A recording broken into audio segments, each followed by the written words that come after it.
Hi everyone, welcome back to Budgets and Cents. If you are new here, welcome to the family. Thanks for joining me here today. My name is Lisa, a pastry chef in my 50s, starting over financially as a cash budgeter. You can read more about that in the description below, but let's get into today's video, shall we? Hi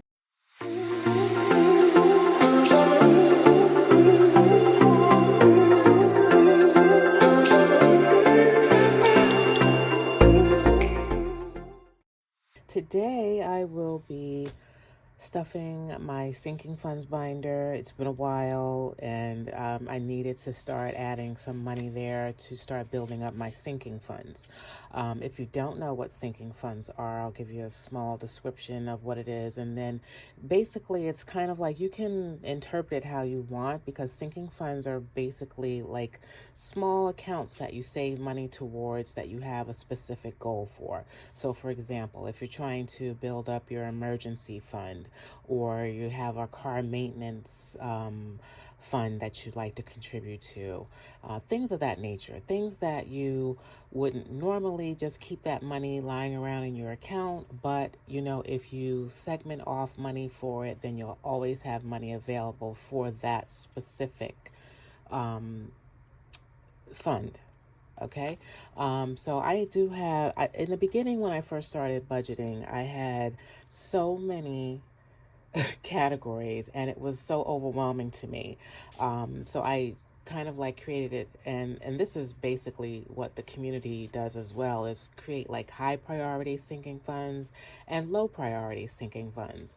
So of course the high priority ones are the ones that you want to focus more on and contribute more money to. The low priority ones are things that you might want to think about in the future, like vacation, traveling, things of that nature. So you have to decide what's important to you and what category you want to put it into. So, so I decided to condense. I had too many sinking funds, and it was just becoming so overwhelming trying to contribute to all of them. So what I did was I narrowed it down to like 7 categories at the moment.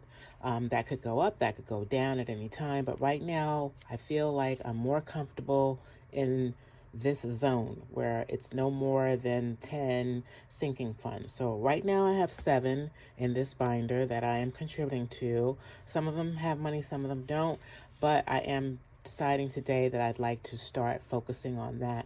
I'm almost at the point where my emergency fund is almost at, a point where I can say, okay, I can slow down and start adding to more categories. So that's what we're going to do today. So if you're interested in seeing more content like this, please hit that subscribe button. Now let's budget. So today I have a total of $155. So let's see. So we have $155, so that's 20, 10, 20, 30, 40, 50, 60, 70, 80, 90, 100 in tens. 5, 10, 15, 20, 25, 30, 35 in 5. So that's $155. Okay, so let's see. This is one of my dashboards that I created, and I just think it's so pretty. Okay, so let's get started. All right, so we have car maintenance. So the categories that I have so far in this binder are car maintenance,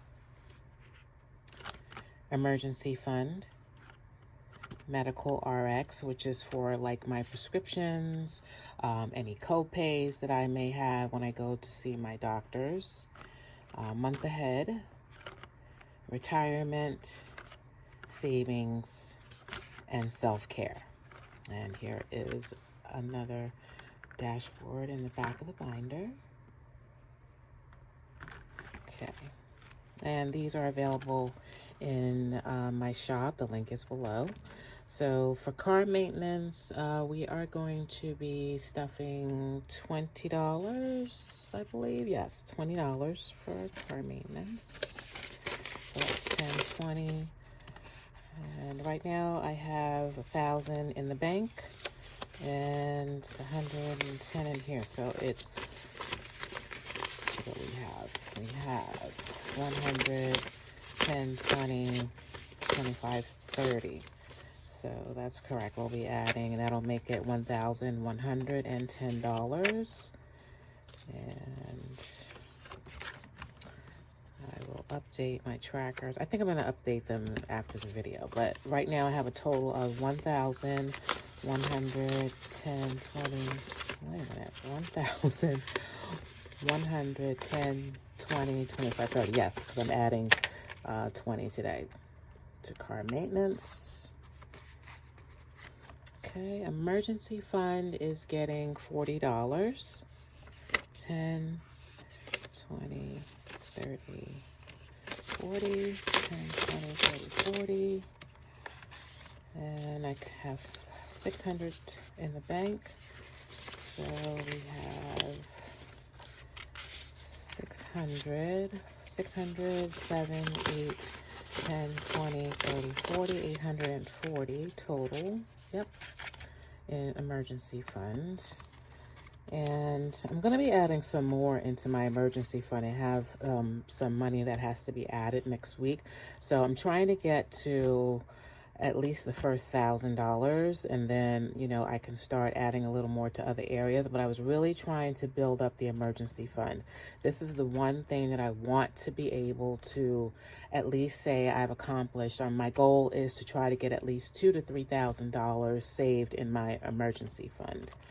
And it depends on, you know, your needs. I feel like based on the size of your family, see, I'm by myself, so it's just me. So I feel like $2,000 or $3,000 would be good to have as a buffer of emergency fund.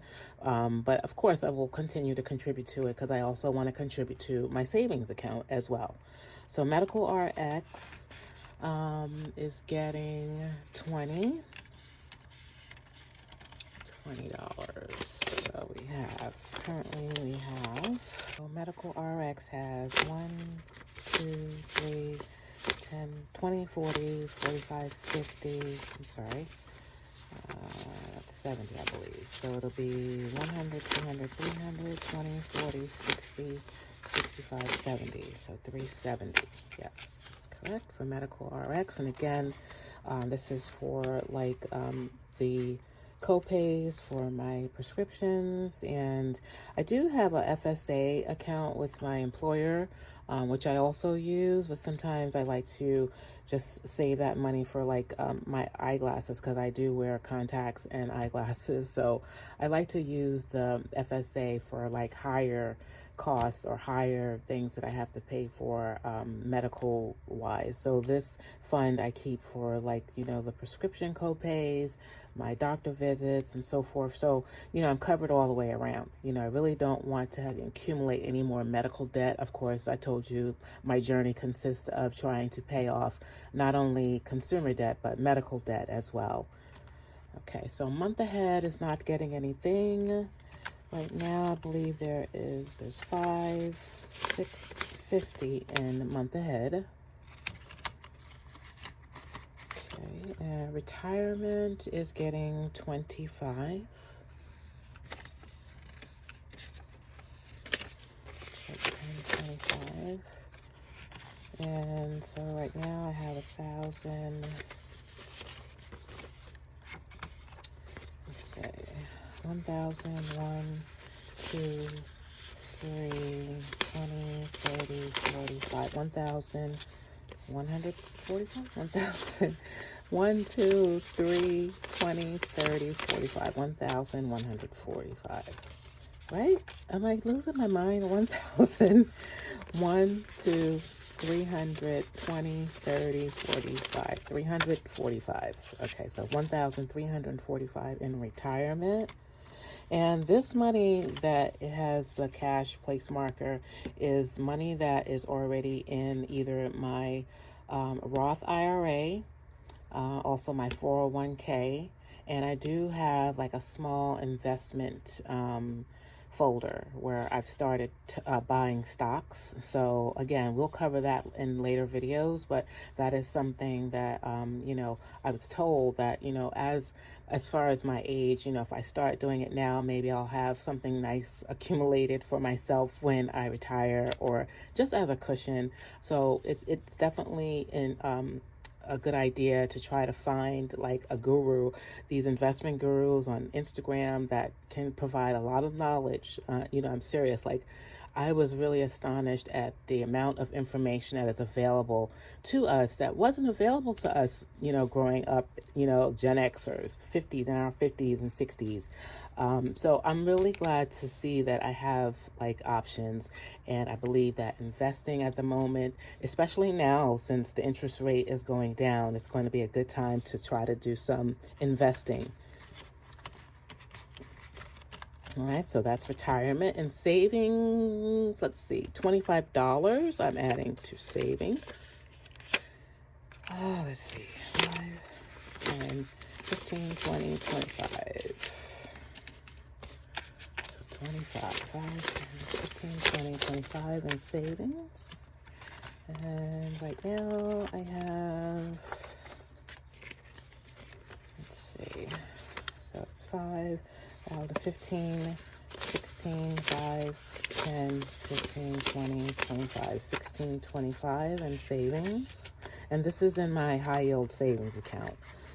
So I am getting at the moment 5% interest on that high yield savings account.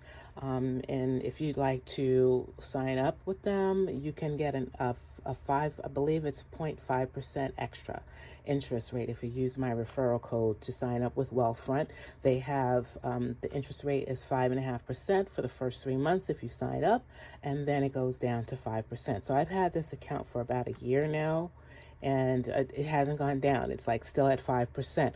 Although, the stock information, when I was reading up, and listening to the stock report, they did say that it's possible that with the lowering of the interest rate, that possibly the high yield savings accounts interest rate might go down. But, you can look into that further and decide how you want to move. But 5% for me is still good, or better than any other bank that I know at the moment. So again, the link is down below to Wealthfront. If you use the code, the first 3 months, you get an extra 0.5% of interest. So it'll make it 5.5% for the first 3 months, and then it goes down to 5%.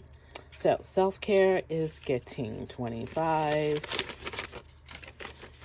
And self-care is like, basically, I really want to get a massage. I am in so desperate need of a massage right now, and I don't really get my nails done. Being a pastry chef, I had used to wear like long nails and have, go to the salon and get all the latest, designs and everything. But when I became a pastry chef, I had to cut those off, and I couldn't really work with long nails, and I just felt like it wasn't sanitary. So it's just something that I've adopted. I keep my nails always clean and cut down low.